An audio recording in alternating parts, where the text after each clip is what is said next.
walaupun terlihat seperti ular yang pasif, namun gigitan mereka cukup menyakitkan. Dan lihat, mereka langsung membuka mulutnya lebar-lebar dan bergerak ke samping.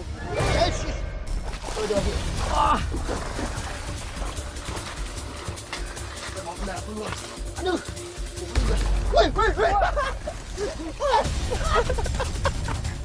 Kalau kita nggak mati-matian sampai ke tempat ini, di ketinggian ini, ya, di hutan pedalaman ini, kita nggak akan bisa nemuin ini.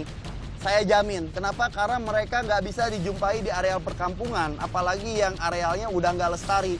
Ini hanya bisa dijumpai di pedalaman seperti ini, dan hanya di Jawa bisa dijumpainya. Hanya di Jawa. Ini endemik Pulau Jawa, ular endemik Pulau Jawa.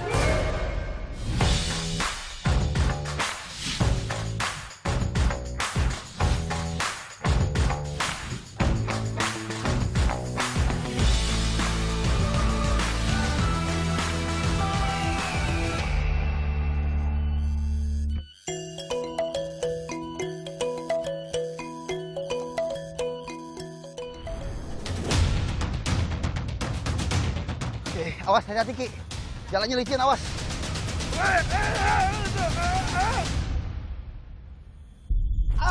Au. Aduh. Aduh, kaki gue sakit. Hati-hati, licin itu. Bisa hujan soalnya nih. Kaki gue sakit banget. Aduh. Coba kena batu, ini kena batu. Aduh, kayaknya batu mati. Gimana? Bisa lanjutin nggak? Aman. Taruh, bentar. Sakit banget. Kena batu barusan nih, batu gini. Pantesan. Batu segede gini kena dengkul, gile. Kacau. Kena tulang. Aduh, kena tulang. Pegel. Bisa. Lanjut lagi. Oke, yuk. Aduh, licin ah. Hati-hati habis hujan.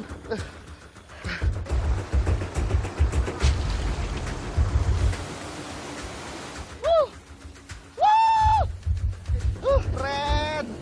Oke teman Paji, halo, ketemu lagi sama Paji di sini dan masih bersama teman saya Rizky. Dan jika di video sebelumnya, di episode sebelumnya kalian melihat ekspedisi kita untuk mencari sidat besar di Gunung Galunggung, dan sekarang ini adalah episode di mana aku melanjutkan perjalanan menuju ke atas sana, menyusuri sungai ini hingga ke bagian atas. Semakin ke atas ini terlihat debit airnya semakin kecil dan semakin sempit, dan ini menandakan adalah tempat herping yang baik untuk kita herping satwa. Mudah-mudahan kita menjumpai satwa aneh dan unik yang bisa kita jumpai di sini. Bener gak Ki? Iya. Oke, semangat Ki. Salam lestari dan kita jalan. Yuk, Di sini juga masih banyak monyet di sini. Asli? Iya, masih banyak monyet. Masih banyak monyet. Biasanya kalau lewat sini di atas sana suka bergelantungan monyet. Cuma karena kesorean mungkin dia udah pada tidur kali ya. Iya. Ini yang namanya keberuntungan, Ki. Iya. Belum jauh asri kita jalan. Nih, kalau kita matanya jeli, tuh seekor boiga kayaknya lagi berusaha untuk naik ke atas. Kayaknya habis minum, dia gelantungan tadi. Terus sekarang dia menuju ke ranting atas buat pindah tempat ke dahan yang lebih atas lagi. Oke, daripada makin jauh, kita langsung coba untuk tangkap dan kita analisa ini jenis boiga apa.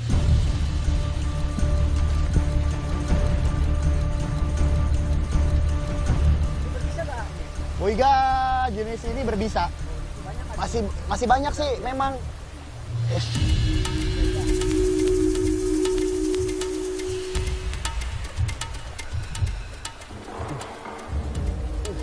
Pegangin nak.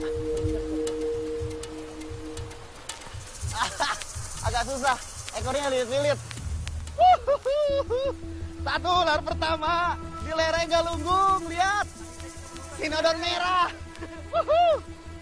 Pegang nggak? Kita rentangin, kita lihat ukurannya. Oke, ini adalah sinodon merah. Boiga sinodon atau ular kucing dengan motif kayu ya. Ular ini merupakan ular yang cukup susah untuk dijumpai, kecuali kita masuk ke area-area pegunungan seperti ini. Mereka hidup biasanya umumnya itu ditemukan di dataran yang lebih tinggi, di atas ketinggian 1000 meter. Dan kalian tahu bahwa mereka adalah ular yang berbisa dan merupakan hewan yang mengandalkan kamuflase atau penyamaran untuk menangkap mangsanya. Jadi kalau Iki bisa lihat di sini warnanya itu seperti warna kayu, Ki. Motifnya merah dan ada kayak bendet-bendet atau spot-spot coklat. Iya, kalau di kayu ini serat-serat mungkin ya. Kayak serat. Jadi kalau misalkan nempel di kayu ini sama sekali kelihatan. Makanya tadi pas dia turun ke bawah kan dia minum nih. Dia ngegantungin si ekor yang bisa ngelilit ini. Nih, ini ekornya kalau misalkan kita coba, nah ini ekornya ini adalah ekor pengikat. Jadi ketika sebagian tubuh dia di bawah seperti ini, ekor ini akan berpegangan tuh, pegangan untuk supaya si ular ini tidak jatuh. Nah, kebanyakan spesies ular pohon mereka bertahan dengan cara seperti itu dan mereka adalah arboreal abadi. Jadi mereka jarang sekali turun ke pohon kecuali hanya untuk minum. Tapi mereka ini adalah jenis ular yang memiliki bisa. Jadi kalau misalkan kena gigit, lumayan Ki. Makanya kita harus hati-hati.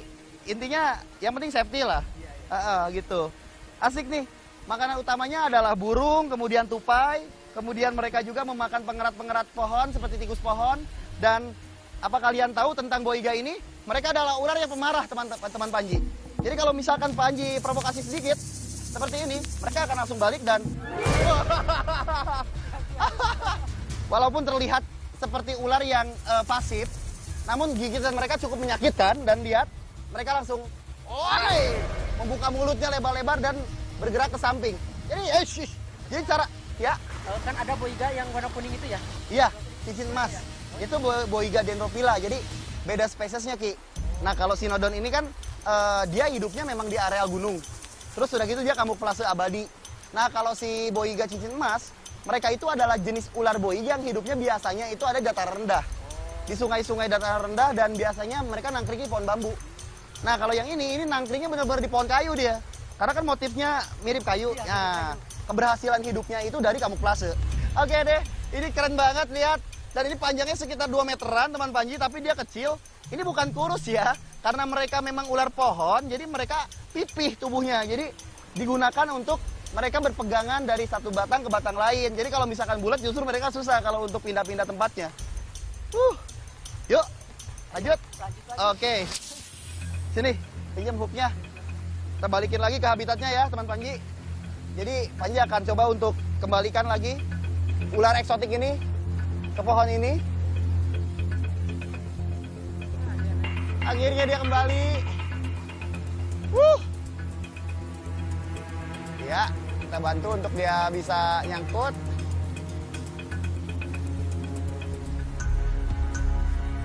Dah.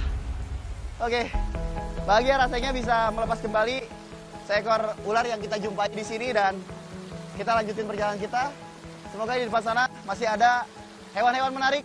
Kita bahas lagi, kita review lagi, oke? Hutan seperti ini menyediakan banyak hal yang bisa kita lihat dan kita pelajari. Jadi ikuti Panji terus. Nah Ki, di tempat-tempat gini nih Ki, biasanya ada ular-ular hijau gitu Ki. Oh iya, di sini ya. Ada aja.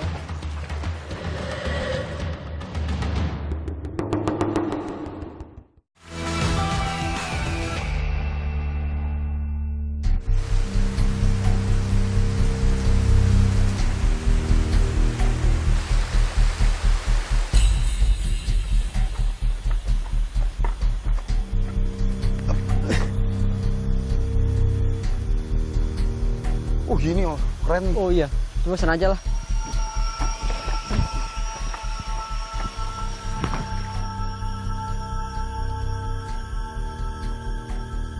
Masih rapet ya vegetasi di sini ya. Cuma ini kalau lihat kayu-kayu ini kalau lagi banjir gede, gokil ini airnya nih. Iya makanya, kata saya juga ini bisa nyampe 4 meter sampai 6 meter ini ya. Asli Ki, soalnya ini lihat ini gelondongan-gelondongan kayu kesangkut di sini. Ini nggak mungkin kalau bukan kena air nih. Iya. Iya kan? Kalau orang Sunda bilangnya caah. Caah ya. Caah. Jadi ada hujan dari hulu, banjir di sana turun ke bawah. Iya. Di sini nggak hujan, tiba-tiba banyak air masuk dan limpas, itu yang bahaya kalau kita lagi di gunung itu, hati-hati. Pokoknya kalau misalkan kita lihat air sungai dari bening rada keruh dan volumenya langsung jadi agak besar, itu kita harus hati-hati itu. Yuk. Longsor itu, ah. Mana? Berarti hati-hati Ki. Oh benar-benar. Nah Ki, di tempat-tempat gini nih Ki, biasanya ada ular-ular hijau gitu Ki. Oh iya, di sini ya. Hati aja lah. Apa itu? Kadal bukan? Oke. Awas, kita liatin ke teman kita di Sini. Ada seekor ular aneh yang beruntung banget kita temuin di gunung ini. Lihat, nih ekornya nih. Ini ekornya, ini kepalanya nih, ngumpet di sini nih. Tuh, nih ngumpet nih. Ini kepalanya, ini ekornya, tuh badannya di tengah. Ular apa itu? Hah? Kirain saya kadal itu. Emang gak pernah nemu? Gak pernah. Asli. Dia kamuflasenya edan emang. Jago banget kalau kamuflase. Nih, kita ambil ya. Sama kayak batu, warna batu ya? Makanya hitam kan. Nah ini ekornya nih. Nih gak ketahuan kalau misalkan gua nggak lihat ekornya keluar ya gak kelihatan ini. Asli gak kelihatan. Oke. Kita coba ambil ya dari tempat persembunyiannya. Ah ini dia. Oke dapat. Oke. Lihat. Ini adalah Cenodermus javanicus, ular naga. Saya nggak bercanda. Ini asli ular naga teman Panji. Ini dragon snake adalah jenis ular dengan tampang yang agak aneh. Ukuran mereka sebetulnya kecil dan merupakan hewan yang hidup di pegunungan. Ditemukan di atas ketinggian 1000 meter dan biasanya mereka sangat bergantung dengan suhu lembab. Kalau misalkan sampai panas, mereka bisa mati. Jadi mereka nggak bisa hidup dan nggak akan tahan kalau misalkan mereka kita taruh di suhu yang di atas 24 derajat Celcius. Mati pasti. Nah, mereka ini umumnya ditemukan di batu-batu dan di tebing-tebing. Dan biasanya mereka adalah pemakan apa itu namanya hewan-hewan amfibi kecil, mulai dari katak sampai sesilian. Pernah tahu sesilian? Sesilian tuh amfibi seperti cacing, tapi hidupnya di gunung-gunung seperti ini. Tapi di sini kita belum nemuin sesilian, mungkin nanti di depan sana bisa, mudah-mudahan. Dan itu makanan dari dragon snake. Nah, dragon snake ini termasuk golongan ular yang sangat langka, di mana mereka ini merupakan jenis ular yang cukup sulit untuk dicari sebetulnya karena mereka memiliki tampang yang agak aneh. Dan kalau misalkan nempel di batu, nah teman Panji bisa lihat ketika mereka nempel di batu, warnanya mirip banget. Mereka kamuflase dengan batu dengan sempurna. Karena, nah bedanya sama ular-ular pada umumnya, ular-ular yang biasanya kita temukan, visualnya yang paling mencolok itu adalah adanya tonjolan-tonjolan sisik sebanyak 4 baris di punggungnya mulai dari kepala hingga ekor. Dan mereka tidak memiliki sisik seperti ular pada umumnya. Jadi sisik normalnya itu hanya ada di bagian perut sini. Sedangkan di bagian atas, ini udah kayak sisik biawak kasar. Iya. Boleh saya pegang nggak? Boleh. Ini nggak berbisa kok. Oh, nggak berbisa ya? Berbisa. Jadi spesies dari dragon snake ini bukanlah ular berbisa ya teman Panji. Jadi walaupun Rizky pegang tanpa menggunakan tools, aman. Aman ya? Karena gigitannya paling hanya sakit dan berdarah aja, nggak akan mengakibatkan kematian. Iya. Kecuali kalau misalkan kamu digigitnya yang green piper yang hidup-hidup di gunung, atau itu. punisius kayak gitu-gitu, itu baru bisa ular buka itu ya? Ular buka. Nah ini luar biasa banget. Kalau kita nggak mati-matian sampai ke tempat ini, di ketinggian ini, ya di hutan pedalaman ini, kita nggak akan bisa nemuin ini. Saya jamin. Kenapa? Karena mereka nggak bisa dijumpai di areal perkampungan, apalagi yang arealnya udah nggak lestari. Ini hanya bisa dijumpai di pedalaman seperti ini dan hanya di Jawa bisa dijumpainya. Oh, Jawa ini? Hanya di Jawa. Ini endemik Pulau Jawa, ular endemik Pulau Jawa, Cenodermus javanicus atau ular naga. Jadi kalau kalian pikir ular naga itu gede, kayak tokoh-tokoh kartun yang ada di film-film kartun yang kita suka nonton, atau kepercayaan bangsa China. Iya. Kalau ini aslinya ya segede gini. Ular naga ini cuma segede kelingking. Jadi kita lepas lagi. Asli gak jangka banget. Makasih ya udah nganter ke lokasi ini. Yang saya tahu itu Cenodermus javanicus Ki, adanya itu banyaknya Gunung Slamet. Ternyata di Gunung Galunggung juga ada. Nah itulah, kalau kita nggak jalan, kalau kita nggak gerak, nggak pernah kita tahu di mana aja mereka ada. Nah kalau sambil jalan kayak gini kan kita bisa sambil data di mana aja mereka bisa dijumpai. Ayo kita jalan, semoga kita nemuin yang aneh lagi Ki. Oke teman-teman, kita lanjut, salam lestari. Ntar, ini kayak batu gerak-gerak nih, binatang nih. Gede banget.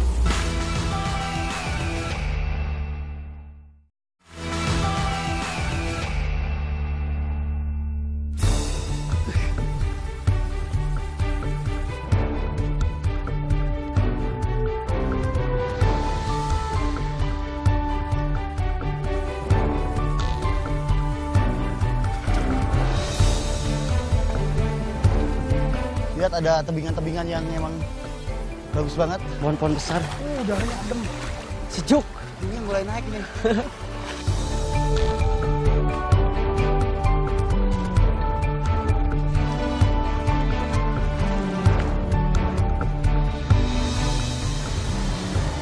Ntar, ini kayak batu gerak-gerak nih, binatang nih. Itu gede banget.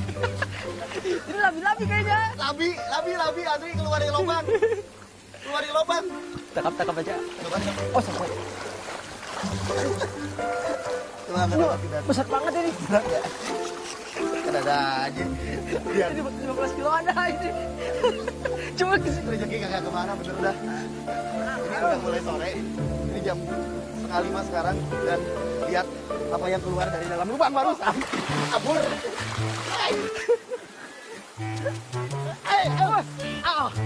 Untung gak kena tangan gua. Kukunya awas ya. Bukan kukunya, bro. Parunya. Lehernya bisa belok gitu.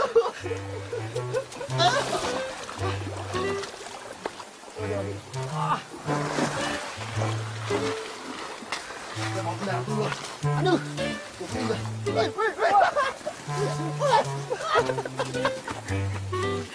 Lincah banget ya. Kirain kura-kura itu lambat itu larinya. Kan kura-kuranya si Galuh. Tahan dulu. Gua napas dulu, bentar. Aduh. Ternyata reptil yang satu ini luar biasa sekali. Di air, mereka memiliki tenaga yang sangat lincah dan kuat. Sedangkan di darat, kecepatannya luar biasa. Tadi duga-duga. Aduh. Ini kalau ini bisa kesini sampai kesini ya? Barusan tangan saya hampir kena. Kalau kata saya lepas, kena udah gigit. Udah gede banget lagi. Kan mumpung dia lagi ke sudut nih. Biasanya diam dia tenang.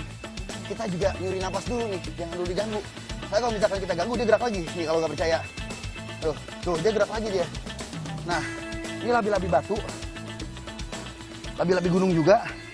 Dan mereka ini adalah kura-kura tempurung lunak dan masuk keluarga terapin. Terapin adalah kura-kura yang sangat bergantung sama air. Dan di antara semua jenis kura-kura, mau itu tortoise, mau itu turtle, mau itu terapin, kura-kura jenis ini emang speednya paling gokil. Pantesan tadi larinya cepet banget. Lari cepet banget. Pokoknya nggak ngurus di darat, nggak ngurus di air, mereka larinya cepet. Dan ini merupakan kura-kura yang sering saya dapat ketika mancing sidatan. Oh ya? Iya. Suka nyangkut kena itu ya? Iya. Nah ini udah mulai agak sedikit capek kayaknya. Soalnya umumnya tenaga reptil itu hanya bisa cepat digerakkan atau mereka lihat. Nah ini. Ini kukunya tajam banget kayaknya ya.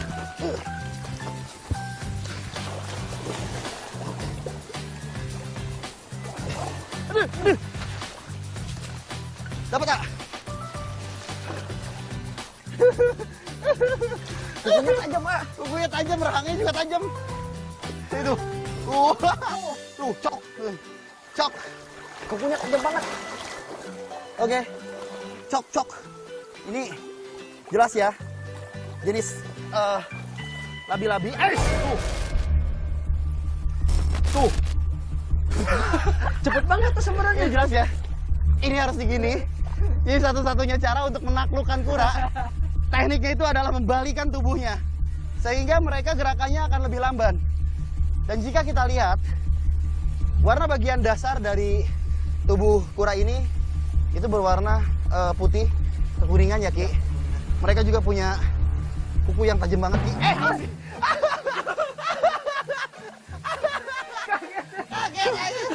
Kaget banget lagi. Nah, dia sembunyi terus dia. Nah, itu palunya kuat banget. wih, itu. Nah, ini kalau kita bercandain gini. Tuh. Dia besar banget. Ini sengaja Panji harus balik dulu badannya, teman Panji, karena kalau kita bikin dia dibalik gini, itu kayaknya kita kerepotan banget buat ngendaliin si kura-kura ini. Kalau diginiin, dia pasrah tuh. Agak bisa diajak kompromi dah. Tadi nggak bisa tadi ya Ki. Lari terus. Iya. Mereka ini predatornya hewan sungai. Ikan, kodok. Aktifnya biasanya malam hari Ki. Nokturnal. Iya, makanya ini kan udah 4:30. Ini waktunya mereka mulai keluar dari lubang. Tadi kan dari lubang batu itu tuh. Dari lubang batu itu keluarnya. Gue lihat gerak apaan dari ujung. Oh, ternyata iya. Nah ini kura. gede sekali asli. Untuk ukuran labi sebesar ini sih, ini monster. Di sini mungkin tidak ada predator ya. Jadi orang-orang di sini hanya berburu ikan dan sidat. Itu pun jarang, ah. Itu pun jarang ya. Jarang. Nah, sedangkan kura-kura kayak ini kalau kepancing pun dilepas lagi langsung. Lepas lagi. Berarti nggak ada pemburunya ya? Nggak ada. Makanya dia lestari di sini. Luar biasa banget. Oke, petualangannya berkesan sekali dan menemukan hewan besar, hewan yang aneh muncul di tempat ini yang saya tidak pernah prediksi sebelumnya saya bisa temuin di sini. Jadi oh gini dia. Oh, dia bisa pakai palanya untuk ngangkat apa namanya ini lihat. Baru tahu saya. Kita lihat lagi. Oh, kayak gitu ya. Oke, kita balik lagi. Oke. Luar biasa banget. Tempat ini membuat Panji berkesan. Petualangan kali ini betul-betul menjadi pengalaman baru yang tak terlupakan untuk Panji dan mungkin untuk Rizky juga ya, Ki. Iya. Thank you banget, bro. Lo udah ajakin gua ke tempat yang keren di Tasikmalaya, ternyata masih ada tempat eksotik ini. Padahal kalian tahu sendiri, saat ini hutan sudah sangat sulit kita jumpai. Padahal sadar tidak sadar, hutan merupakan paru-paru bumi yang menyumbangkan banyak oksigen untuk kita manusia. Namun kadang banyak manusia yang masih belum sadar tentang fungsi hutan sendiri selain untuk oksigen. Tentunya air bening ini mengalir dari atas, itu adalah resapan dari akar pohon yang tumbuh di hutan ini. Jadi mulai sekarang hutan yang sudah ada, yuk kita lestarikan dan tambah lagi pohonnya. Jangan malah ditebangi pohonnya. Jika sudah tidak ada hutan, tidak ada lagi udara untuk kita manusia. Saya Panji Petualang, salam lestari. Kita pamit karena sudah hampir gelap dan dia juga udah mau pamit dari kita. Oke, dadah Kura. Dadah. Dadah. Dadah. Balik yuk. Ayo, udah Yuk. sore. Go. Salam lestari. Salam lestari. Bye-bye.